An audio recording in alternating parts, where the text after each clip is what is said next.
온 땅에 충만하신 살아계신 하나님을 높여드립니다. 이 시간 주의 백성들 주님의 은혜를 사모하며 머리를 조아려 주님께 경배드리오니 우리 가운데 좌정하여 주시옵소서. 예수님의 이름으로 기원하옵나이다. 아멘. 성식교도 1번으로 다 함께 교독하겠습니다. 복 있는 사람은 악인들의 꾀를 따르지 아니하며 죄인들의 길에 서지 아니하며 오직 여호와의 율법을 즐거워하여 그는 시냇가에 심은 나무가 철을 따라 열매를 맺으며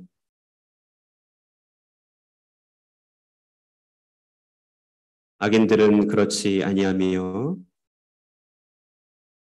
그러므로 악인들은 심판을 견디지 못하며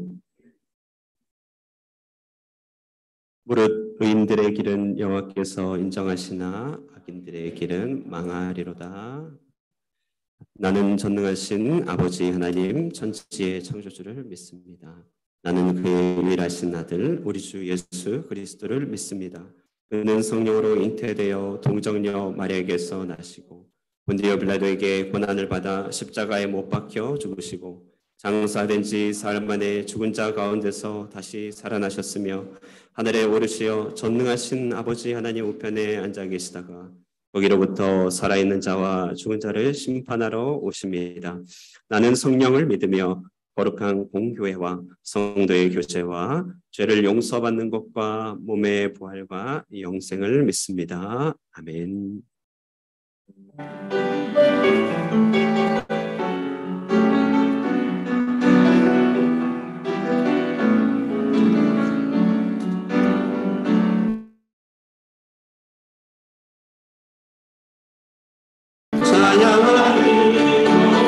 하나님 내 주를 찬양하리 주님을 묵상함이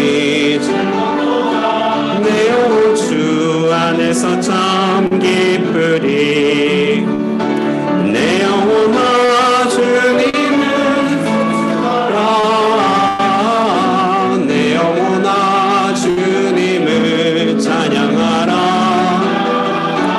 내 영혼아 주님을 송축하라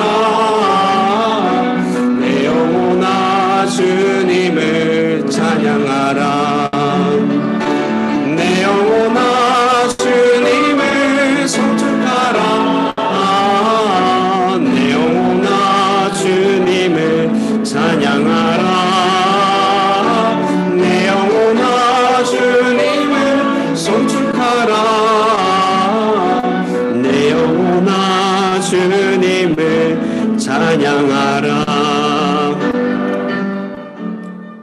함께 자리에 앉으시겠습니다. 우리 함께 기도하도록 하겠습니다. 천하 만물을 창조하신 전능하신 하나님 아버지 주님의 크신 사랑과 은혜를 진심으로 감사드립니다. 우리를 기억하여 주시사 우리를 이 땅 가운데 불러주시고 하나님의 자녀의 그 명분을 허락하여 주시며 이 땅 가운데 하나님을 아버지라 부르게 하여 주시는 놀라운 주님의 은혜를 찬미합니다. 이 시간 주님의 은혜를 의지하여 예배의 자리에 나왔사오니 거룩하신 하나님 우리에게 크신 은혜를 베풀어 주시옵소서. 주님 앞에 나올 때마다 한없이 부족한 우리 자신의 모습을 알아보게 됩니다. 기도하기에 게을리하였으며 주님께서 우리의 심령 가운데 이끌어 주시고 말씀하시는 바 성령의 음성에 민감하지 못하였음을 깨닫게 됩니다. 우리의 마음에는 주님께서 원하시는 것이 무엇인지를 알면서도 우리 뜻대로 행하며 나의 길을 걸어갔던 지난 날들의 모습이 있음을 이 시간에 고백합니다. 거룩하신 주님, 주 앞에 부끄러운 우리들의 모습을 정직하게 내려놓고 주님의 자비를 구하오니 우리 하나님의 크신 긍휼로 우리의 죄를 사하여 주시며 성령으로 우리의 심령을 새롭게 하여 주시옵소서. 변화된 심령으로 주님 앞에 나아가게 하여 주시며 주님의 말씀과 하나님의 축복 가운데서 새로운 삶을 결단하여 주님을 기쁘시게 하여 주시옵소서. 자비하신 하나님, 조국 대한민국을 위하여 기도합니다.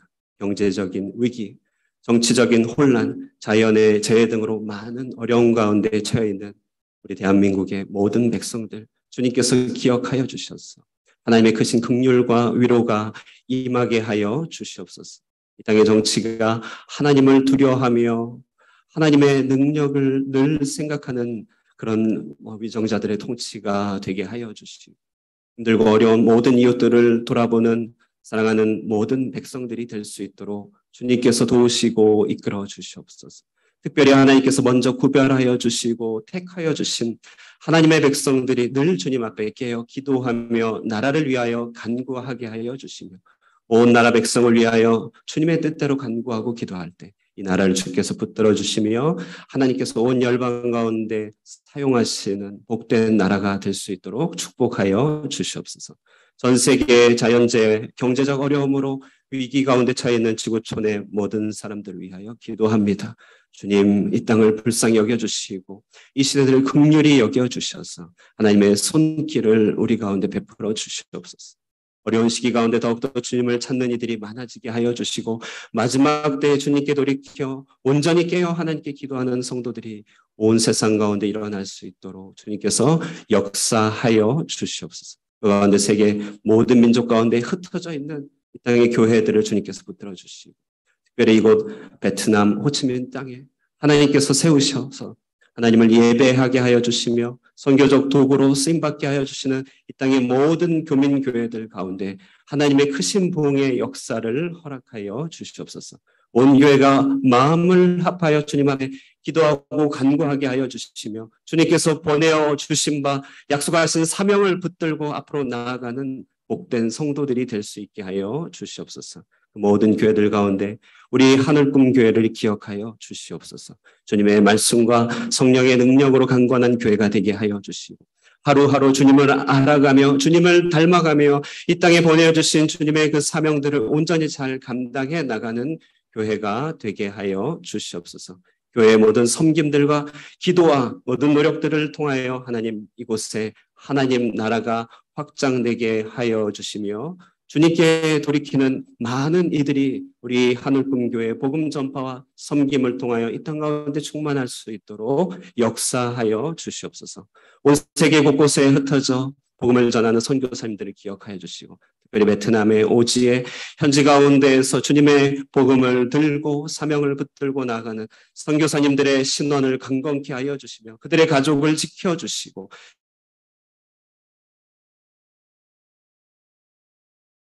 충만하게 나타날 수 있도록 역사하여 주시기를 간절히 바랍니다. 이 시간에 하나님 주님 앞에 경배하며 예배합니다. 우리를 향한 주님의 뜻과 계시의 말씀을 베풀어 주시기를 간절히 바랍니다. 우리의 길을 열어주시고 우리의 마음의 눈을 밝혀주셔서 우리를 향한 하나님의 시대적인 뜻을 분별케 하여 주시며 이 예배를 위하여 수종드는 모든 사랑하는 주의 백성들을 축복하여 주시옵소서. 예배의 시종을 주님 앞에 온전히 의탁드렸고 살아계신 예수님의 이름 받들어 기도드리옵나이다. 아멘.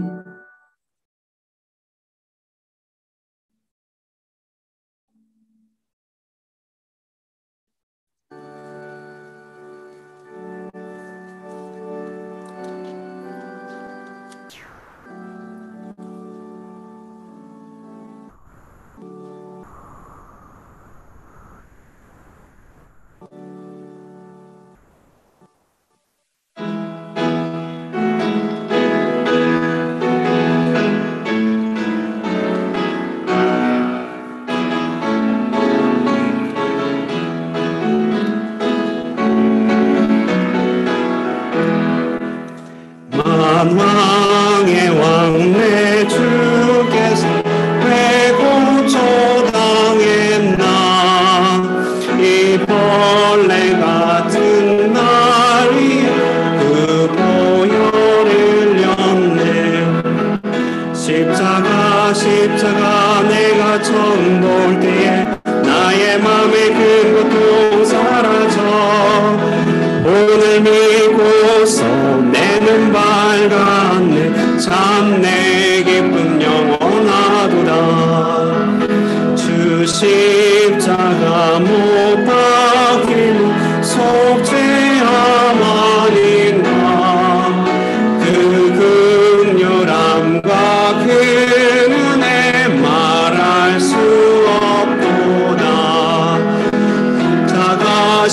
십자가 내가 처음 볼 때에 나의 맘의 그 고통 사라져 오늘 믿고서 내 눈 밝았네 참 내 기쁨 영원하도다 늘 울어도 그 은혜 다 갚을 수 없네 나 주님께 몸 바쳐서 주의 이름 쓰리 십자가 내가 처음 볼 때에 나 맘의 그 고통 사라져 오늘 믿고서 내 눈 밝았네 참 내 기쁨 영원하도다. 오늘 우리에게 주시는 하나님의 말씀을 함께 보겠습니다. 창세기 10장 1절로 32절 말씀입니다.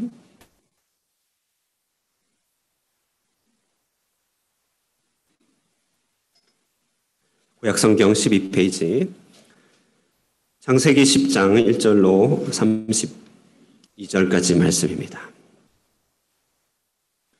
여러분 한 절씩 교독하겠습니다. 제가 먼저 읽겠습니다. 하나님의 말씀을 듣겠습니다. 노아의 아들 셈과 함과 야벳의 족보는 이러하니라. 홍수 후에 그들이 아들들을 낳았으니 야벳의 아들은 고멜과 메삭과 고멜의 아들은 아스그나스와 리박과 도갈마요 야의 아들은 엘리사와 달시스와 기띵과 도단입니다. 이들로부터 여러 나라 백성으로 나뉘어서 각기 언어와 종족과 나라대로 바닷가의 땅에 머물렀더라. 부스의 아들은 스바와 하일라와 삽다와 라마와 삽드가요 라마의 아들은 스바와 드단이며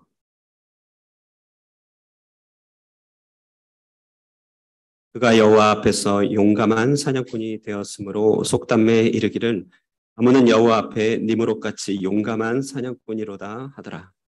나라 에렉과 아깝과 갈레에서 그가 그 땅에서 아스루로 나아가 니느웨와 르호보딜과 갈라와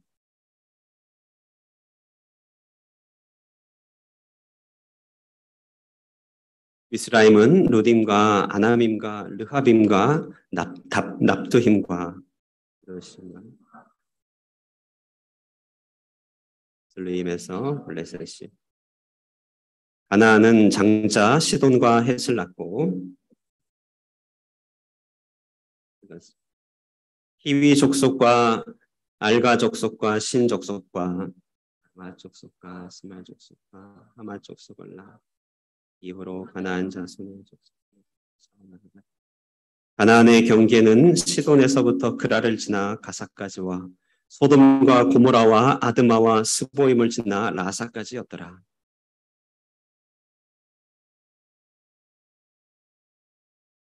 셈은 에벨 온 자손의 조상이요 야벳의 형이라. 그에게도 자녀가 출생하였으니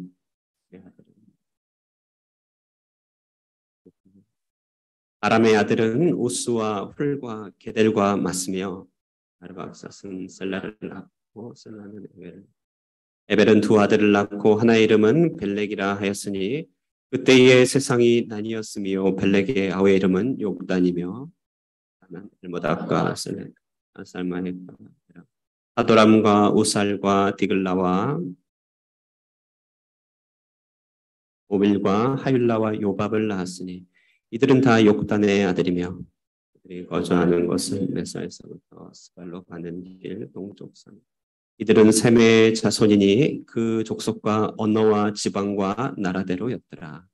이들은 그 백성의 족보에 따르면 노아 자손의 족속들이요 홍수 후에 이들에게서 그 땅의 백성들이 나뉘었더라.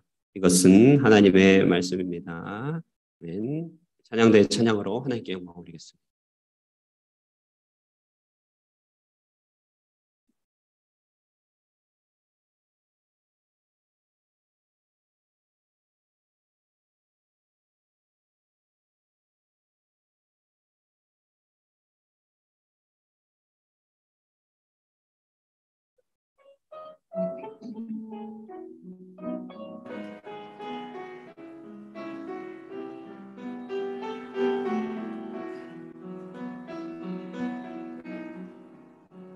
날마다 근심 걱정이 나를 엄습해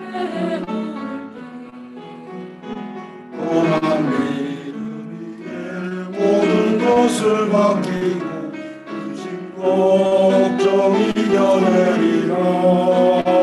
날마다 시련과 유혹이 나를 위협할지라도 내 주님 피 흘리신 십자가 바라보면서 날마다 이겨내리. 하나님 내 아버지 내 상한 심령 보시사 지극하신 주의 은혜로 나를 만져주시네. 하나님 내 아버지 내 영혼 살리시라. 하늘나라 가기까지 나를 도와주소서.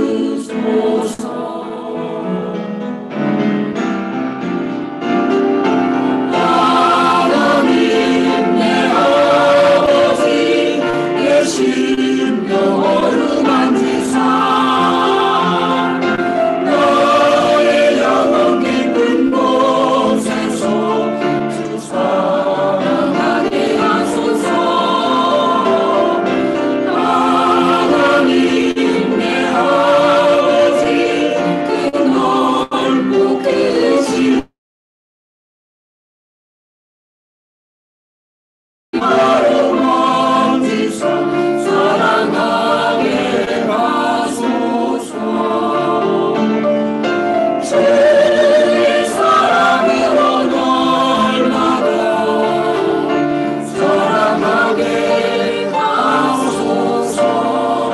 주여 사랑 날마다.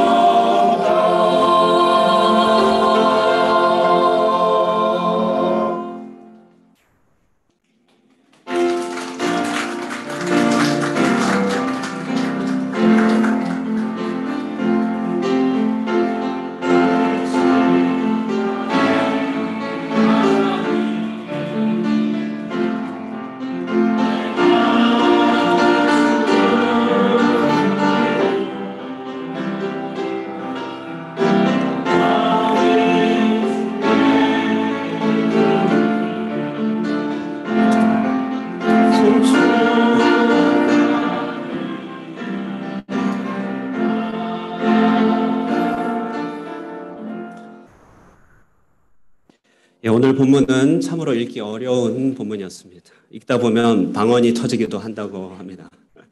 많은 발음이 어려운 지명들을 읽으면서 청소년 시절에는 이 본문을 틀리지 않고 읽는 것을 대회로 하기도 하였습니다. 우리도 때가 되면 한번 해보면 재밌을 듯합니다. 어쨌든 여러분 반갑습니다. 우리 서로 교제 인사를 나누겠습니다. 주 안에서 사랑합니다. 축복합니다. 인사 나누겠습니다. 예.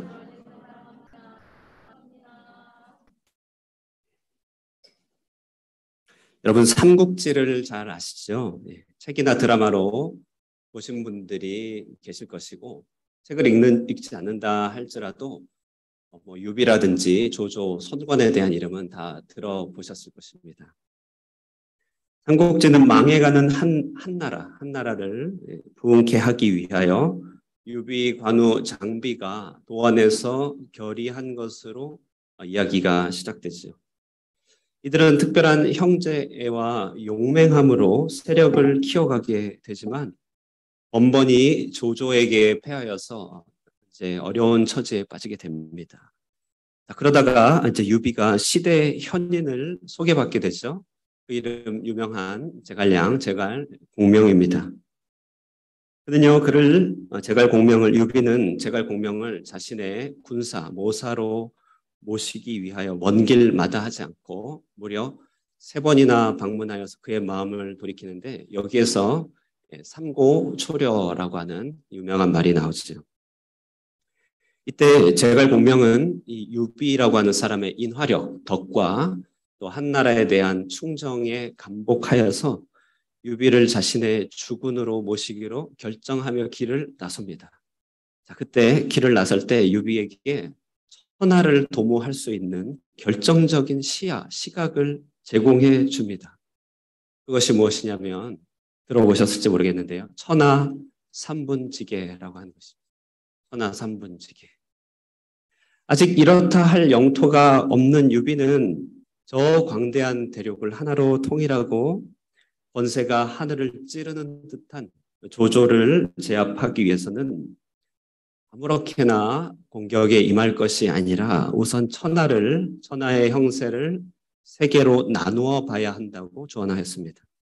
그래서 각각 북으로는 조조, 동남쪽으로는 또 손권의 오나라, 그리고 서쪽 남쪽에는 유비가 한 축을 차지하여 세력의 균형을 이뤄가면서 조금씩 영토를 확정하고 천하를 도모하면 될 것이다 라고 하는 그런 큰 그림이었죠. 당시 크고 작은 세력들이 날뛰는 시대, 이런 시대 군웅이 할거한다 그러죠. 이 시대에 저마다 자신들의 해법을 나서서 무분별하게 때로는 또한 또 이렇게 특별히 전략 없이 임하였지만 제갈공명이 제시한 이 천하 삼분지계는 정말 시대의 획을 긋는 뛰어난 세계관이었고 책략이었습니다. 실제로 일이 그렇게 진행되었습니다. 그래서 우리가 삼국지라고 하는 것 아니겠습니까? 제가 이 서두에 이 말씀을 드리는 이유는요. 오늘 주일 설교를 준비하면서 오늘 본문을 계속 묵상하는데 오늘 본문이야말로 인류사에서 가장 길이 남고 가장 광범위한 그 범위를 포함하는 천하 3분의 이야기가 담겨 있다는 사실을 발견했기 때문에 그렇습니다. 얼마나 이 사실을 발견하고 기뻤는지. 여러분 이런 본문 보면 목사님이 도대체 이런 본문으로 어떻게 설교를 준비할까 걱정되지 않으시나요? 네. 전혀 걱정이 안 되시나? 걱정 좀 해주십시오. 이렇게 이름만 쭉 나오면 어떻게 설교하지? 네, 난감하고 정말 그런 날은 다른 분을 모셔서 설교를 맡기고 싶은 그런 날이 됩니다. 고민하다 보니 본문에 정말 천하를 3분하신 하나님의 계시, 뜻이 드러나고 있는 것이죠. 홍수 후에 흩어진 새 인류에 대한 이야기입니다. 흩어진 새 인류, 이 땅의 편만한 모든 땅을 바라보는 하나님의 지혜와 관점을 우리는 본문을 통하여서 얻을 수 있는 것이죠. 1절을 우리 한번 다 함께 읽어보도록 하겠습니다. 시작. 노아의 아들 셈과 조건은 이러하니라. 홍수 후에 그들이 창세기는요. 홍수 이후에 전 세계로 흩어진 3가지 인류에 대한 정보를 우리에게 전달해 줍니다. 우리는 성경에 나와 있기 때문에 그러려니 읽을 수 있겠지만 사실은 문헌학적으로 인류의 고대사를 이해하는 중요한 위치를 차지하는 본문입니다. 세계로 흩어져 있는 이 인류가 도대체 어떻게 어디에서부터 시작되었는지 우리는 알 길이 없지만요. 그 계보와 계통을 물어본다면 창세기 10장은 세상에서 쉽게 구하기 어려운 고대 족보 그리고 그들의 흩어진 정착지를 우리에게 제공해주고 있는 것이죠. 일례로 본문에 보면 달시스라고 하는 지명이 나옵니다. 여러분 달시스 어딘지 아시나요? 요나서를 함께 묵상할 때 니느웨 정반대편에 있는 지중해 끝마을 이베리아 반도 오늘날의 스페인 지역을 다시스라 한다고 말씀드렸습니다. 그런데 그 다시스의 연원이 오늘 4절 말씀을 보시면 나옵니다. 야완의 아들은 엘리사와 달시스와 기띔과 도다님이라 되어 있죠. 저기 달시스가 바로 제가 방금 말씀드린 스페인의 기원이 되는 다시스를 말합니다. 아, 그 나라는 이렇게 시작된 것이구나. 또 이집트에 피라미드가 있죠. 여러분 그 이집트요. 이집트의 고대 명칭은 미스라임이라고 하는 것인데 6절을 보시면 이렇게 나와 있습니다. 함의 아들은 쿠스와 미스라임과 북과 가나안이요. 여기 구스는 아프리카 동남쪽 아프리카 그러니까 나일강 상류에 있는 이디오피아의 옛말입니다. 이디오피아. 그리고 미스라임은요 애굽 이집트의 옛말에 해당됩니다. 구스는 익숙하지 않지만 가나안은 우리가 잘 알고 있는 팔레스타인을 점령하고 있었던 그들 땅 그들 민족을 말합니다. 그러니까 이들 나라와 계통의 출발을 따져보니 노아의 세 아들 중 함의 자손들이었음을 우리가 알게 되는 것이죠. 마찬가지로 셈의 후손들도 우리는 본문에서 접하게 됩니다. 이들의 족보에 대해서 이들은 다른 어떤 지명이 강조되기보다는 고대 역사 가운데 있었던 큰 사건이 이제 부각되는데요. 25절 말씀입니다. 25절 한번 읽어주실까요? 시작. 에벨은 두 아들을 낳고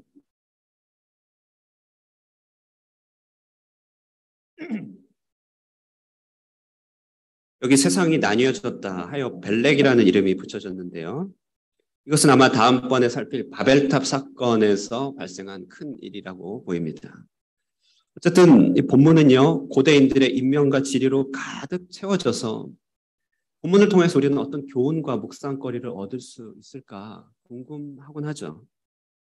하지만 본문은요, 노아의 세 아들 셈과 함과 야벳과 그 후손들이 들어가는 웅장한 천하 3분의 이야기라고 한다는 사실입니다. 이것은 단지 고대에 흩어진 세 족보에 대한 이야기만은 아니라 세 족보가 담고 있는 그들의 정신사적인 그들의 영적인 특성을 잘 보여주는 그런 족보가 되는 것이죠. 그래서 족보를 잘 묵상하다 보면 우리는 지금 바로 이 현장에서 온 세상을 바라볼 수 있는 하나의 관점과 안경을 얻게 됩니다. 서두에서 제갈량이 천하를 나누어 보는 법을 가르쳐 주므로 유비의 발걸음을 안정시키고 그리고 한 걸음 한 걸음 앞길을 준비하게 하였듯이 우리 역시도 세상을 볼 수 있는 넓게 흩뿌려져 있는 혹은 이렇게 무분별하게 흩어져 있는 것 같은 이 세상을 한 몫으로 바라보는 창과 안경을 가져야 우리가 헛된 싸움을 하지 않겠죠. 바울의 표현대로 다른 박질하기를 우리가 향방 없는 것 같지 아니하고 싸우기를 허공을 치는 것 같이 하지 아니한다 이렇게 얘기하였습니다. 그러므로 오늘 족보를 통하여 이 족보가 보여주고 있는 천하 3분의 이야기가 무엇인지 한번 귀 기울여 보시지 않겠습니까? 먼저 오늘 본문은 야벳의 족보 이야기와 그 흩어진 사람들에 대한 그런 본문의 내용을 담고 있습니다. 이들 족보의 특징은요. 생육하고 번성하고 땅에 충만하라고 하는 노아 이후에 주신 하나님의 말씀을 그냥 충실하게 계승한 자라는 사실을 알 수 있습니다. 족보에 어디에도 스토리라고 할 만한 내용이 담겨 있지는 않죠. 건조하게 이름들이 전개되어 있습니다. 이들은 땅에서 번성하였고 오늘날 터키 지역과 유럽 지역을 채워간 일반인들의 모습을 말합니다. 이 족보는요, 그러므로 이 땅을 채우고 또 이 땅에서 퍼져가고 이 땅에서 행복을 추구하는 우리 어찌 보면 맹목적으로 자신의 행복을 추구하고 따라가는 일반의 모든 사람을 상징한다고 할 수 있을 것입니다. 그러므로 특별히 악하지도 않습니다. 특별히 무슨 신자가 된 것도 아닙니다. 이들은 그들의 본능에 충실하여 그들의 마음에 충실하여서 하루하루 자신의 행복을 위하여 열심히 살아가는 배경이 되는 인물들이죠. 물론 이제 자세히 살펴보면 나중에 그들의 스토리가 있고 그들도 하나님의 백성으로 편입이 되는 우리가 잘 알겠지만 유럽 사회 전체가 교회 시대가 되는 그런 때도 나타났지만 오늘 성경에서 드러나는 이 야벳 족보의 특징은 다른 어떤 두 형제보다 앞에 배열하여서 다른 두 형제의 족보를 부각시키는 배경 역할을 하고 있습니다. 그래서 이들은요, 지금도 일상 가운데서 자신의 본능과 자신의 욕구에 따라서 충실하게 살아가는 어찌 보면 맹목적으로 삶을 살아가는 이 땅의 여러 사람들을 상징하고 있을 것입니다. 자, 그런데 이제 야벳의 족보 이후에 이제 본문은 함의 족보에 이제 관심을 가집니다. 함의 족보에 가면 굉장한 메시지들이 있다는 사실을 알 수 있습니다. 지난주 기억하시겠지만 기억하시길 바랍니다. 이 함은요, 함은 아버지 노아 앞에서 교만하게 행하여 그의 수치를 드러내었던 그러한 사람이었죠. 그 결과 그는 이제 저주를 받게 되는데 그 저주의 영향이 어떻게 미칠지 궁금해지는 타이밍 아니겠습니까? 함의 후에는 어떤 모양으로 나타날까? 그 저주는 어떤 식으로 드러날까? 하고 궁금증을 가지고 봤더니 여러분 이 함의 자손들의 명단은 정말 기가 막힙니다. 6절 다시 한번 보실까요? 함의 아들은 구스와 미스라임과 풋과 가나안이다. 구스. 좀 전에 말씀드렸지만 오늘날 예가체프 커피 원산지로 유명한 이디오피아. 6.25 전쟁 당시만 해도 우리에게 군사를 파견할 정도로 강한 나라였죠. 고대 이스라엘에서는 굉장히 강대한 나라였습니다. 나일강 상류에서 날쌘 배를 타고 다니면서 한바탕 큰 나라를, 지역을 다스렸던 그런 사람들이었어요. 저주받은 함의 자손 중에 구스가 있었습니다. 신기하죠? 미스라임은요, 앞서 말씀드렸듯이 대제국, 나일강 유역의 대제국을 건설했던 이집트의 별명입니다. 오늘 창세기를 처음 받아본 사람들의 입장에서 봤을 때 이들은 이제 갓 이집트에서 도망치듯이 탈출한 입장이었어요. 그러니 그 이집트가 얼마나 떨리는 이름입니까? 엄청난 토목, 건축 기술, 농경 기술을 가지고 있었던 고대 대제국이었죠. 무슨 생소하게 들릴지 모르겠지만 가나안은 적어도 이제 이스라엘이 출애굽하여 이제 점령할 땅입니다. 그 땅은 동서가 융합되면서 종교가 굉장히 부흥하였고요. 가나안 후예들이 난공불락의 성읍을 만들어서요. 여리고 아이성 같은 성읍을 만들어서 강건하게 지키고 있었던 굉장한 민족들이었던 것이죠. 나중에 민수기에서 정탐꾼들이 이 가나안 족속을 보고 한 얘기가 우리는 스스로 보기에 메뚜기 같다. 이 정도로 얘기할 정도로 가나안의 지경은 굉장히 힘이 셌습니다. 아버지의 수치를 드러내고 형제들에게 알리고 우리에겐 마치 천덕꾸러기처럼 이해될 수 있는 함에 저주받은 내면 그것은 무엇인가 봤더니 힘과 강력한 세력에 대한 야망으로 꿈틀대는 속사람이었다는 사실을 알 수 있습니다. 이런 야망의 사람, 힘의 사람, 권력의 의지에 도취된 이 함의 자손들, 이들의 특징을 가장 잘 묘사해주는 인물이 이제 바로 니므롯이라고 하는 사람을 통해서 등장합니다. 12절까지 말씀인데요. 8절부터 12절까지 말씀. 우리 한번 읽어볼까요? 제가 먼저 읽고 번갈아 읽겠습니다. 구스가 또 니므롯을 낳았으니 그는 세상의 첫 용사라.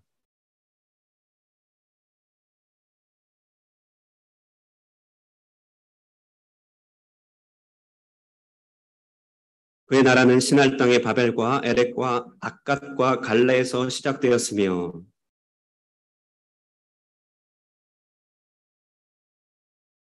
및 니느웨와 갈라 사이에 레센을 건설하였으니 이는 큰 성읍이라. 니므롯은 함의 자손 중 이제 옛날 번역은 영걸이다, 영웅, 호걸이다 이렇게 얘기합니다. 성경은 그의 특이함을 세상의 첫 용사라 할 정도로 매우 특이한 사람이었습니다. 뭐든지 첫 번째, 첫이라고 하는 사람은 굉장히 특이한 사람이죠. 오늘날 우리 스마트폰 기억나시겠지만 그동안의 정보통신의 기술을 집약하여서 스마트폰이 처음 나왔을 때 그때의 어떤 신선함 다 기억하실 것입니다. 우리는 처음으로 스마트폰을 내놓은 그 사람의 이름을 다 기억할 것이죠. 예. 아시죠? 무슨 이렇게 잡스라고. 예. 이후의 제품들은요 다 그의 아류에 불과한 것 아니겠습니까? 구글이 아무리 많은 시장을 제패한다 할지라도 그 원류 첫 번째 이름은 따지 못합니다. 우리는 인류 최초의 비행을 한 사람, 최초로 신대륙을 탐험한 사람들의 이야기, 뭔가 압도적인 사람들의 특출함이 있는 것을 알 수 있죠. 오늘날의 용어로 초격차라고 하나요? 일반의 사람들이 감히 넘볼 수 없는 초격차를 이룬 사람들의 특성이 있는 것이죠. 니므롯이 그런 사람이었습니다. 그래서 그 이후로는 누군가 대단한 일을 하면 니므롯의 별명으로 저는 니므롯 같다 이렇게 얘기한다는 것이죠. 고대에 무슨 일이 정확하게 일어난지는 모르겠지만 그는 특이한 사냥꾼으로서 이후에 지중해 삼두 정치를 종료시키고 천하를 제패한 가이사 아우구스투스 같은 대단한 권력의 사람임을 우리는 미루어 짐작할 수 있습니다. 11절에 그가 세운 나라는 시날 평지에 있다. 그는 시날 평지에서 세력을 일으켰다 하는데요. 이 시날 평지는요 이스라엘 백성에게 아픔의 땅입니다.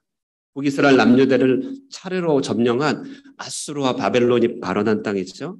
그 발원지, 그 처음 인물이 니므롯이라고 하는 것이죠. 한 장 뒤를 펼치면 바벨탑 이야기가 나옵니다. 바벨탑 역시도 시날 땅에 펼쳐집니다. 다시 말해 니무롯은요, 당시 고대 근동을 평정하고 기념비적인 건축물을 세워 제국의 꿈과 이상을 이루었던 최초의 사람이었던 듯 싶습니다.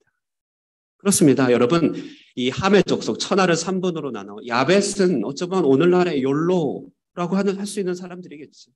하루에 충실하고 자신의 삶에 안빈 낙도를 추구하면서 어디에도 거치지 않는 삶의 행복을 추구하는 사람이라면, 함은 자신의 인생 모든 것을 걸어서 권력을 추구하고 부귀 영화를 추구하는 이 땅의 강력한 사람들을 상징합니다.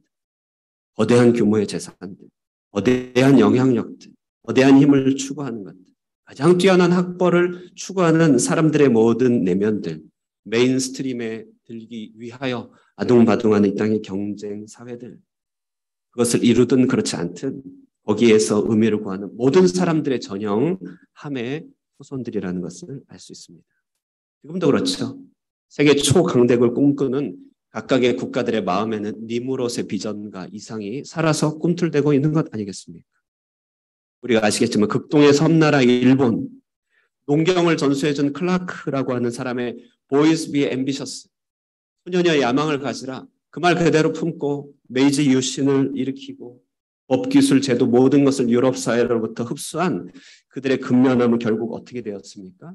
조선 반도를 침탈하고 태평양 전쟁을 일으키는 끔찍한 전범이 되었습니다. 이 모두가 니무롯의 꿈을 성취하기 위한 지금도 살아있는 함의 계보들이라고 할 수 있겠죠. 꼭 국가적 차원일 필요가 없습니다. 여러분, 우리 자신의 내면만 봐도 그렇습니다. 진정으로 내가 추구하고 진정으로 내 삶에 의미를 주는 것은 무엇인가? 그것이 바로 니무롯과 같은 세상에서의 탁월함과 능력과 세상의 뛰어남이라면, 그래서 내 인생을 이끄는 힘이 그것이고 그것이 내 의미고 그것이 내 호치민 사리의 의미라면 우리 역시도 함의 영향을 많이 받고 있는 것이죠. 경쟁적인 현대인들 아마 대부분 함의 후손일 것입니다. 우리는 너무나 그 속에 살고 있기 때문에 그것이 뭐 잘못된 것인가 이렇게 생각하겠죠. 그러나 함은요, 명백한 그런 내면의 특징을 가지고 세계 건설을 건축해 나가는 이 땅의 강력하고 탁월함을 추구하는 권력지향적인 사람을 상징한다는 것이죠. 오늘 천하 3분의 이야기는 이제 야벳과 함을 거쳐서 이제 별똥별처럼 전혀 새로운 사람에게 집중합니다. 그들은 셈의 족보, 셈의 후손들이죠. 21절 말씀 한번 보겠습니다. 한번 읽어주시겠습니까? 시작. 셈은 에벨 온 자손의 조상 야벳의 형이라 그에게도 자녀가 출생하였으니. 예, 오늘 셈의 족보는 다 읽지 못하겠지만 여러분 집에 가서 한번 읽으시기 바랍니다. 예, 읽으시겠죠? 이 셈의 족보는요, 야벳이나 특히 함의 족보와 비교하면 평이합니다. 야벳과 같이 넓은 땅을 향하여 개척하여 나간 이야기도 담겨 있지 않고, 또 이 함의 족보와 같이 특출한 인물의 이런 업적을 소개하고 있지도 않습니다. 다만 눈에 띄는 것은요, 본문 가운데서 그 땅이, 그 시대가 어떻게 한번 나뉘어지는지, 그 땅의 사회적 변동에 대해서 한번 기록하고 만다는 것이죠. 우리는 이 셈이 지난주 본문에서요, 노아에게 아주 특별한 존재였음을 기억하게 됩니다. 아직 예수 그리스도가 이 땅에 오지 않은 시절에 노아는 셈의 하나님을 찬양하며 셈 가운데 역사하는 계시, 셈 가운데 역사하는 그리스도적인 속성을 바라보게 된 것이죠. 셈은 하나님의 성품과 하나님의 구원과 일하시는 방식에 대한 계시의 그릇이 되어서 노아에게 가려주는 자, 곧 구원자로서 다가가게 됩니다. 셈의 족보는 그러므로요, 가인의 세계가 판치는 세계 속에서 크게 도드라질 것 없지만 하나님과 동역하고 동행하는 에녹과 같은 족보인 것이고요. 그 가운데 하나님이 자신의 계시와 성품을 맡기신 계시의 그릇으로 택함 받은 그런 하나님의 백성임을 알 수 있습니다. 그러므로 셈의 후예들은 강대한 이집트와 저 시날 땅의 제국들 틈바구니 속에 샘솟는 샘물과 같은 존재들인데 겉으로 보기에는 크게 흠모할 만한 아름다운 것은 없다는 것이 그 족보의 특징인 것이죠. 이들은 맹목적으로 자기 삶을 살아가는 자들도 아닙니다. 이들은 권력의 의지를 가지고 부와 권세를 뽐내고 그것에 의미를 두는 자는 아니지만 그들은 신기하게도 남들이 다 자는 시간에 희한하게 새벽을 깨워 일어나는 자들이고 주말의 휴식과 여흥을 과감하게 내려놓고 하나님을 부르는 자들이 된 것이죠. 눈에 그렇게 띄는 자들은 아니지만 하나로 단단히 뭉쳐 있어서 저들을 하나로 묶는 뭔가 알 수 없는 신비적인 힘이 있는 것이고, 계시와 구원의 그릇이 되어 그들이 있는 곳에 하나님의 사랑과 하나님의 나라가 임하게 되는 것들을 바라보는 놀라운 하나님의 주목을 받는 사람들이었습니다. 여러분, 천하를 3분으로 나눠 이 땅을 바라보도록 하는 이 옛 가르침도 탁월한 지혜이겠지만, 오늘 본문의 지혜를 한번 귀 기울여 보십시오. 이 땅의 인류를 한번 3분하여 보십시오. 여러분, 이 세상에서 만나는 인류들이 어떻게 천하 3분으로 나눠집니까? 생육하고 번성하여 먹고 마시고 인생의 낙과 낭만을 추구하며 맹목적으로 삶을 이어가는 야백과 같은 보통의 사람들이 우리 주변을 꽉 채우고 있습니다. 그 가운데서 힘과 야망을 추구하며 세상의 임금이 되길 원하고 인생의 한 번의 성취를 원하며 그것이 내 인생을 잘 사는 근거처럼 여기는 함의 자손과 같은 사람도 도처에 있는 것입니다. 우리도 다 이런 사람 저런 사람 가운데 포함되어 있었지만 하나님의 긍휼이 나타나 우리도 알지 못하는 때 우리에게 하나님의 계시를 들려주시고 구원의 그릇 셈의 후예가 되게 하신 것 아닙니까? 오늘의 이 천하 3분의 시각은 우리 자신을 비추는 엑스레이가 됩니다. 우리도 맹목적으로 즐거움과 행복을 추구할 때가 있습니다. 야백과 같을 때가 있는 것이죠. 우리도 우리 자신의 자존심을 내세우면서 나의 일평생 나 자신을 높이며 땅에 영향력을 한번 과시하고 싶은 때가 있습니다. 사나이가 한번 태어나면 큰일을 한번 하고 가야지. 뭐라도 한번 잘라야지. 니무롯과 같은 마음이 항상 우리를 도사리며 우리 마음을 유혹하고 있습니다. 그러나 그 모든 맹목성과 야망을 잠재우고 하나님의 말씀 가운데서 우리도 알지 못하는 힘과 여러 사람들의 기도들을 통하여서 하나님의 뜻에 순종하기를 배우며 하나님의 의를 내 뜻에 내 삶 속에 나타나기를 바라는 경건한 마음이 우리 가운데 또 살아있는 것입니다. 그러나 3분의 이야기는 우리 자신을 바라보는 안목이고 틀이 되는 것이죠. 교회 공동체는 어떨까요? 우리 다 과정 중에 있고 공사 중에 있지만 더러는 야벳과 같은 삶으로 교회를 채우는 경우도 있을 것입니다. 더러는 아직 세상의 힘과 세상의 세력이 아직은 정리가 안 돼서 니무롯과 같은 마음으로 하나님의 도움을 받아 니무롯이 되고 싶은 마음도 있을 것입니다. 그러나 하나님은 교회들을 통하여 다루고 이끄시면서 우리를 다 계시의 그릇이요 도구로 빚어가시는 것 아니겠습니까? 세상에 높아진 것들을 바라보며 그것에 마음을 쏟던 우리의 모든 인생들을 주님께서 긍휼히 여기사 우리를 셈의 족보에 들게 하신 이 천하 3분의 이야기 어찌 지혜가 아닐 수 있겠습니까? 여러분, 이런 족보의 이야기를 통해서 우리 자신을 비춰보고 이 세상 사람들을 한번 비춰볼 수 있길 바랍니다. 여러분이 만나는 사람들이 지금 어느 족보에 있습니까? 내가 마음을 쏟고 그것 때문에 웃고 그것 때문에 울고 있는 바로 그것이 나의 영토임을 합니까? 나는 이 땅에 어디에도 거칠 것 없는 행복과 안정을 유지한다면 나의 영토는 야벳의 영토인 것이죠. 그것이 나의 영토입니다. 내 자신을 높이고 내 인생의 정욕과 나의 성공을 추구한다면 그것이 나의 영토인 것입니다.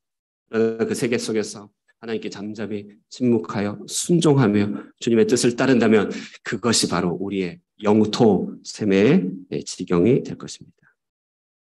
우리는 누구의 족보에 들어있는 분입니까? 흩어진 나라 안에서 우리는 우리 자신을 발견하게 됩니다. 자, 그렇다면 이 족보에 담겨있는 이 천하 3분의 의미를 이렇게 배웠다면 이제 우리가 서 있는 자리가 무엇인지를 한번 살펴보며 적용하며 말씀을 마무리할까 합니다. 자, 여러분, 이 족보에 담겨있는 천하 3분의 의미를 배우면서 이제 우리가 배워야 될 것은 무엇인가? 그것은 바로 온 세상을 향한 하나님의 시각인 것이죠. 우리는 보통 성경의 관심이 이스라엘에게 집중되어 있다. 하나님의 백성에게 집중되어 있다고 생각하겠지만 그러나 온 세상을 셋으로 나눠 그 기원과 진로를 추적해가는 오늘의 성경은 하나님의 관심이 진정 온 열방에 있다는 사실을 너무나 잘 보여주고 있습니다. 본문에 나온 족보의 이름들을 쭉 합치면 70명이에요. 70인. 여러분 70인 언제 들어보지 않았습니까? 나중에 예수님은 12제자를 세우고 따로 70인의 제자를 양성한 적이 있습니다. 이때 70인의 상징적 의미는 무엇인가? 다시 말해 그것은 오늘 사방으로 흩어진 모든 민족에 대한 하나님의 관심을 표방하는 숫자인 것이죠. 주님은 모든 인류를 위하여 이 땅 가운데 오신 것입니다. 요한복음 3장 16절에서 하나님이 세상을 이처럼 한다 할 때 그 세상 바로 오늘 흩어진 70부족을 말하는 것입니다. 다음 주 바벨탑 본문을 통해 우리는 하나님 없는 흩어진 삶이 그 죄와 고통이 무엇인지를 살펴보겠지만 성경의 관점은 치료적인 관점이죠. 그들을 구원하기 위하여, 그들을 건지기 위하여, 흩어진 사람들에게, 열방에게 복을 주시기 위하여 한 민족 한 사람을 선택한 이야기, 곧 아브라함의 이야기로 스토리가 흘러간다는 사실을 발견할 것입니다. 하나님의 이스라엘을 택하심도, 아브라함을 부르심도, 우리를 건지심도 그 모든 배경에는 흩어진 70나라를 위한 하나님의 연민과 뜻이 담겨 있다는 사실 여러분 아십니까? 그런 의미에서 우리는요, 역사상 아주 특이한 시점을 살아가고 있다는 사실을 기억해야 됩니다. 그것은 이때 흩어진 모든 민족의 사람들이, 이리저리 흩어졌던 모든 사람들이 이제는 가까이서 서로 대화를 주고받을 수 있는 디아스포라 시대가 펼쳐졌다는 놀라운 특이한 시대의 모습입니다. 대한민국의 안산만 가봐도요, 여러분 가보십시오. 그곳이 한국인지 외국인지 구분이 안 됩니다. 이쪽을 보면 중국 사람, 저쪽을 보면 파키스탄 사람, 식당에 앉으면 인도네시아 사람이 있는 곳이 그곳이죠. 여러분 이거 푸미흥은요, 베트남인가요? 한국인가요? 네. 아랍의 난민은요, 유럽 사회로 비록 힘들게 하긴 하였지만은 그래도 난공불락에 이슬람에 묶여있던 그 지경들이 깨어지고 흩어져서 이제 섞여 들어가기 시작합니다. 전례 없는 민족들의 만남이 이루어지고 있는 놀라운 시대라고 한다는 것이죠. 여러분 우리 하늘꿈교회 이 교회만 하더라도요, 바일링구얼 두 언어를 말하는 자녀들이 평범하게 앉아있다는 사실을 아십니까? 얼마나 평범한지. 얼마나 평범한지. 우리가 만나는 일터의 대부분의 사람들은 바벨탑 사건 이후로 흩어져 예전 같았으면 결코 한번 만나보지 못했을 그런 타국의 사람들 아니겠습니까? 그들도 우리를 봤을 때 그런 것이죠. 세상에 이런 사람들을 언제 만나봤겠어요? 이렇게 흩어졌던 여러 민족과 나라들이 생계를 이유로, 학업을 이유로 난민이나 국가적 위기를 통하여서 경계를 다시 넘나드는 이 시대, 실로 유례가 없는 특별한 시대입니다. 우리는 흩어진 천하 3분의 모든 사람들을 한자리에 만나게 됩니다. 작은 마을과 도시에서 만나게 되는 시대를 걸어가고 있습니다. 예전에는 이런 흩어진 사람에게 하나님의 계시와 사랑을 전하기 위해서는요, 가족과 생이별을 하고 죽음을 무릅써야 했지만 이제는 우리 문을 열기만 하면 마주칩니다. 여러분이 항상 마주하는 그 사람들이 바로 이 사람들이에요. 하나님은 우리를 한국에서 들어 올리셔서 신기하게도 이곳에서 분갈이를 하고 계시죠. 선교학에서는 이런 시대를, 오늘날의 시점을 카이로스적인 시대다 이렇게 얘기합니다. 카이로스다. 시간을 재는 두 단위 크로노스와 카이로스가 있는데요. 크로노스는 그냥 평면적인 시간이 흘러가는 것입니다.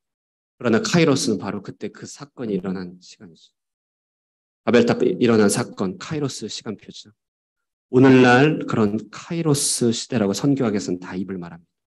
예전에는 해안선 선교의 시대, 내륙의 선교의 시대로 이렇게 구분되었지만 지금은 모든 곳에서 모든 곳으로 하나님의 뜻을 전하는 시대가 되었습니다. 우리는 이런 시대를 살고 있고 이전 세대들이 경험해보지 못한 시대의 주역으로 살아가고 있습니다. 이런 역사는 이전에도 없었습니다. 거의 없었죠. 앞으로도 어떻게 언제까지 진행될지 모르는 시대입니다. 이런 카이로스 시대에 왜 하나님이 우리를 베트남에 살게 하시며 흩어진 사람들에게 안심을 갖게 하시는지 우리는 진지하게 물어볼 필요가 있는 것이죠. 이 흩어진 사람들을 위해 하나님은 아브라함을 부르셨습니다. 멀어진 이 사람들을 위해 그리스도 예수를 만민의 구주로 세우셨습니다. 그러므로 내 옆에 무심코 서 있는 그 베트남 사람 한 사람이 어쩌면 수천 년 동안이나 찾고 기다렸던 그 70명 중에 한 명일 수도 있는 것입니다. 어쩜 그들에게 하나님의 사랑이 전달되기까지 수천 년이라는 시간을 기다리셨습니까? 그 사람이 바로 그 한 사람입니다. 지금 이 카이로스 시대에 우리가 아니면 어떻게 하나님이 자신의 기원과 그 인생의 목적의 이야기를 전할 수 있겠습니까? 그러므로 우리도 흩어져 살고 있는 이 디아스포라의 삶이 맹목적인 야베스 전진이 되지 않도록 우리는 항상 깨어 주의해야 됩니다. 이 시간에 우리가 얻게 된 삶의 기회들이 나로 하여금 니무롯의 살을 찌우도록 하는 기회로 전락해서는 안 되는 것입니다. 우리는 힘겨워도 어려워도 이 가운데 부름받은 셈의 후예들이고 흩어진 70민족을 위하여 부름받은 하나님의 계시의 도구인 것이죠. 그러므로 베드로가요, 이렇게 흩어진 우리를 향하여 잘 말씀하셨습니다. 베드로전서 1장 1절에서 2절 말씀입니다. 제가 1절 읽고 여러분 2절 읽어주세요. 예수 그리스도의 사도 베드로는 본도, 갈라디아, 갑바도기아, 아시아와 비두니아에 흩어진 나그네 곧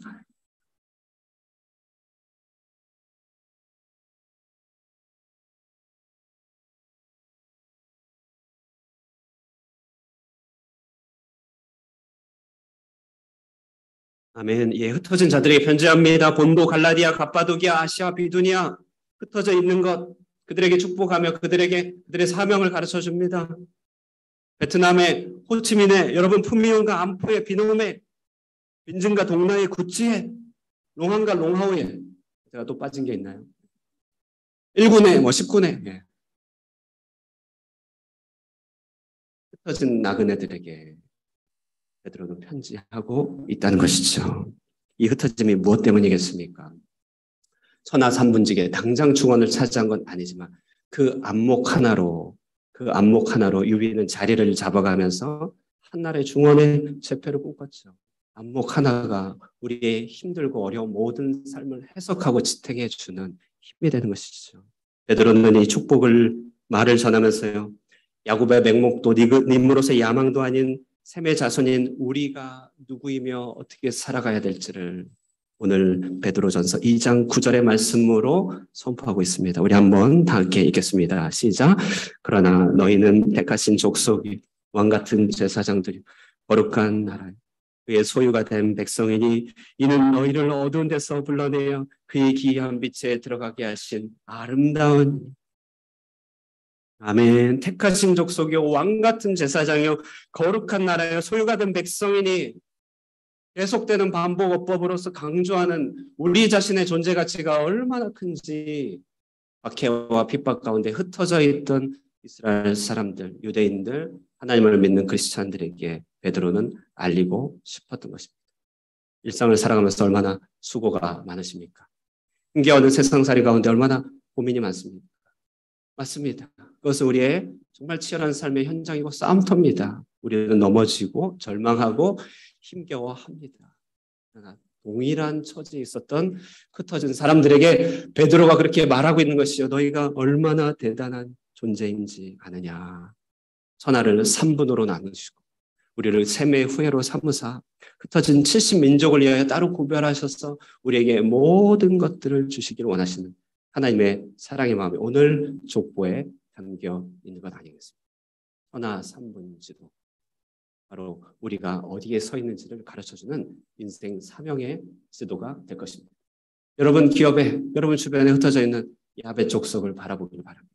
니므롯을 바라보기를 원합니다. 우리도 그 가운데 있었지만 부름받았죠. 이제 그들을 향해 나아가는 것이죠. 그렇게 바라만 봐도 가게 됩니다. 이처럼 하나님의 부르심을 받아 흩어진 사람들 가운데서 주의 덕을, 주의 아름다운 빛을 선전하는 귀하고 복된 여러분 되시기를 주님의 이름으로 축원드립니다. 네, 우리 함께 찬양하실 텐데요. 원래 찬송가가 있지만 우리 서로 축복하면서 불렀던 축복성 한번 부르겠습니다. 이 축복성이 바로 베드로전서 2장 말씀을 근거로 한 축복성이거든요. 우리 1절, 2절을 부르면서 우리 스스로를 향하여 여러분 서로를 향하여 우리 교회를 향하여 마음으로 새기면서 주의 부르심을 확인하면서 한번 부르면 좋겠습니다. 1절, 2절 부르도록 하겠습니다.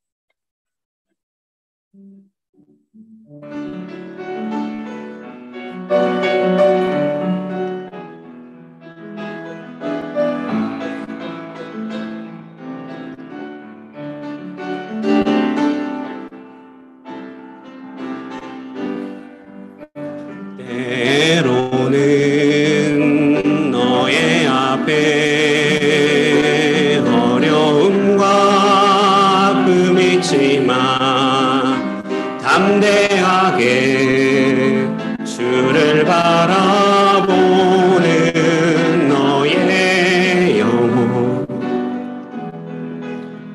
너의 영혼 우리 볼 때 얼마나 아름다운지 너의 영혼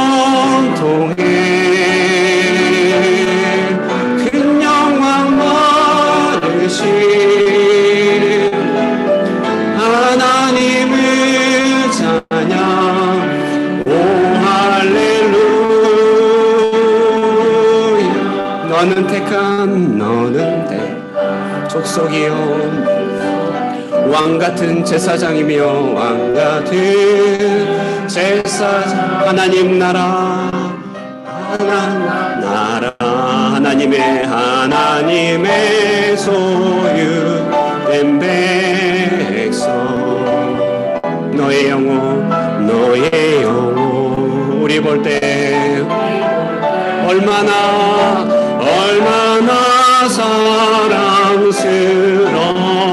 사랑스러운지 너의 영혼 통해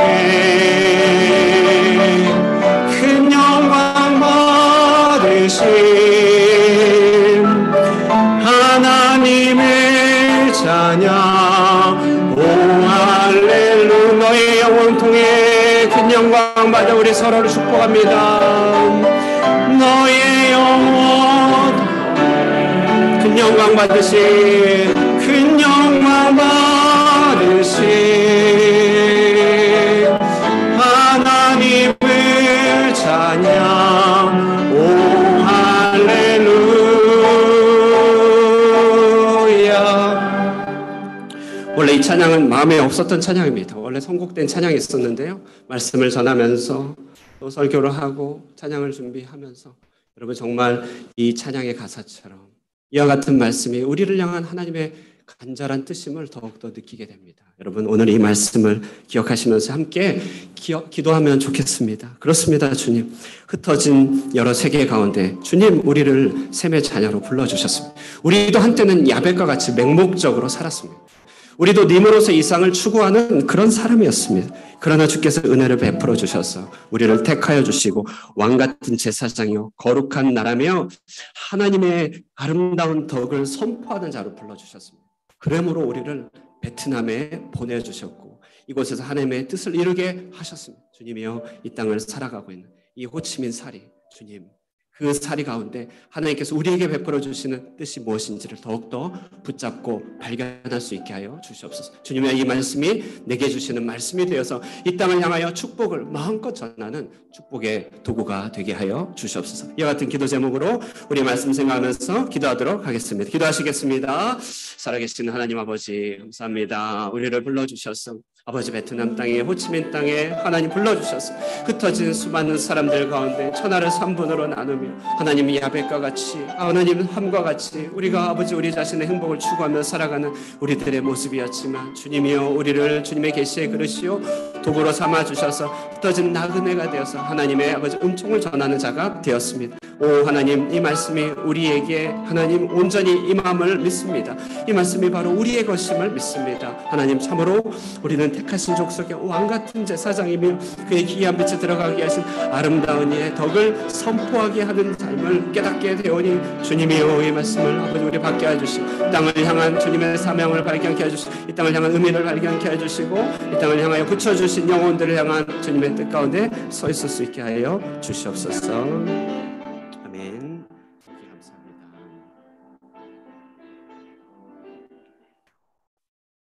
함께 봉헌하도록 하겠습니다.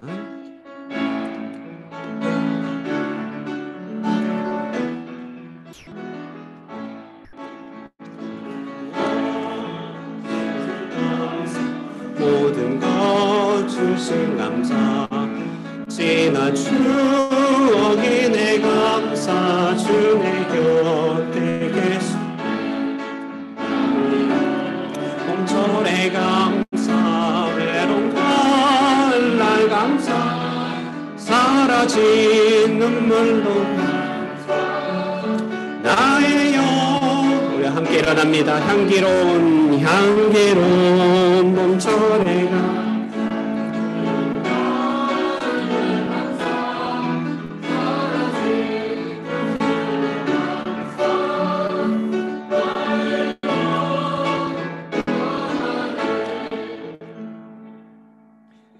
그러므로 너희는 택하신 족속이요 왕같은 제사장들이요 거룩한 나라요 그의 소유가 된 백성이니 이는 너희를 어두운 데서 불러내어 그의 기이한 빛에 들어가게 하시니에 아름다운 덕을 선포하게 하려 하심이라.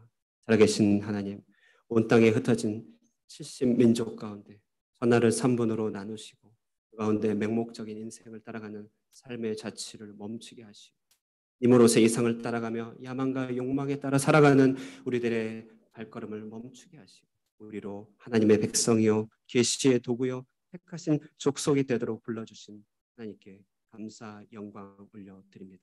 지금도 이 세상 모든 시대 가운데 흩어져 있는 온 땅을 향한 주님의 시선과 주님의 마음을 우리가 잃어버리지 않게 하여 주시고 그 부르심에 합당한 대로 살아가며 언제 어디서든지 우리를 선택하고 불러주신 이의 아름다운 덕을 선포하며 살아가는 자들이 되게 하여 주시옵소서.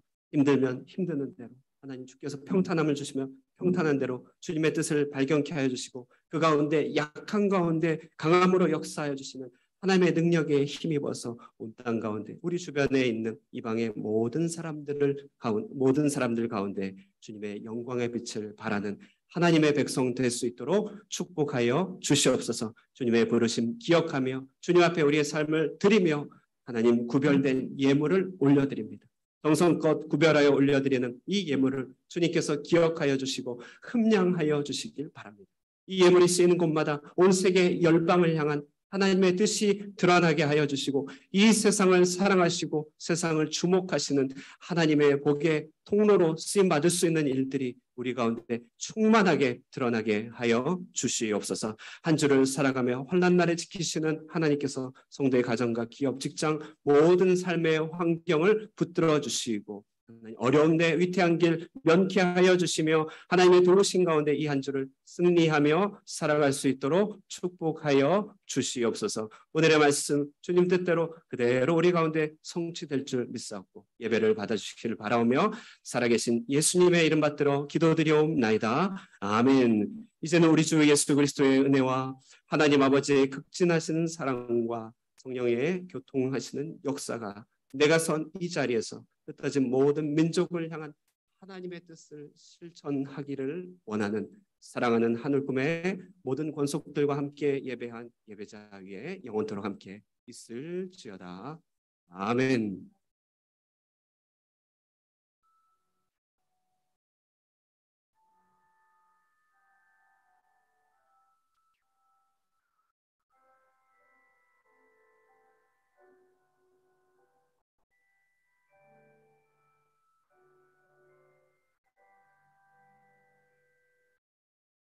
네, 우리 자리에 앉도록 하겠습니다. 앉으시면서 서로 인사 나눌게요. 네, 우리는 카이로스 시대 하나님의 일꾼입니다. 인사 나누겠습니다. 시작. 예, 우리는 너무 거창한가요? 예. 네, 땀이 나네요. 네, 감사합니다. 오늘 귀한 방문자분들이 함께 자리하셨습니다. 이선재 선교사님, 김경희 사모님의 아들 이정원 청년이 함께 자리했습니다. 어디에 앉아 계시나요? 네. 네, 저기 뒤에 TV 바로 아래 박수로 축복하겠습니다. 그리고요, 박노섭 집사님의 지인 되시는 장용주 분께서 함께 예배하셨습니다. 박수로. 그리고요, 서울 서문교회, 저희 같은 교단의 교회인데요. 서울 서문교회 한창진 장로님과 또 한유진 분, 그리고 또 한 분, 이렇게 세 분 함께 오늘 방문해 주셨습니다. 박수로 환영하도록 하겠습니다. 감사합니다. 예배 이후에요, 위에 식사가 마련되어 있으니까요. 식식이 마련되어 있습니다. 함께 식사하시고 가시면 좋겠습니다. 광고사항이 있습니다. 다음 주에는 예배 이후에 하반기 목양 계획을 잠시 나누도록 하겠습니다. 지난번처럼 이게 김밥을 먹으면서까지 할 필요는 없을 것 같아요. 예배를 조금 일찍 마치고 하반기 이러이러한 강조점과 또 이런 계획이 있습니다. 이렇게 함께 나눌 계획입니다. 기도해 주시고요. 그 중에 내용 중에 하나가 정기 성경 공부 과정에 대한 내용이 있을 텐데 미리 여러분에게 말씀드려서 준비하실 수 있도록 광고드립니다. 셰퍼드 라이프라고 하는 제자 훈련 과정인데요. 1권부터 시작하게 되고 화요일 오전 반으로 시작됩니다. 2주 후부터 본격적으로 시작하면 좋을 것 같은데요. 기억하여 주시고 화요일 오전에 도저히 시간이 맞지 않지만 하나님께서 나로 하여금 공복해 하신다면 얘기해 주십시오. 그러면은요 추후에 일정을 편성할 수 있습니다. 그래서 여러분 이런 과정을 위하여 제가 이렇게 돌아다니고 애쓰는 것은 전혀 피곤하지 않으니 꼭 이렇게 여러분 기억해 주셔서 함께 성경 공부에 참여할 수 있기를 바랍니다. 이번 주에 청소년 코스타가 있습니다. 400여 명의 학생들이 참여하고 우리 교회도 9명의 학생들, 4분의 교사분이 참여합니다. 굉장히 복된 잔치죠. 지난번 답사 한번 따라가 봤는데요. 아주 시설이 좋은 빈증의 비카맥스 호텔에서 진행되는데 위하여 기도해 주시고 격려해 주시고 또 우리 선생님들 함께 또 축복해 주시고 격려해 주시면 감사하겠습니다. 성가대 연습 이후에 중직자 모임이 있는데요. 1시 40분경부터 모이면 좋겠습니다. 중직자 모임이요. 자, 이상으로 광고 마쳤습니다. 우리 서로 축복하면서 교제하시고 식사하도록 하겠습니다.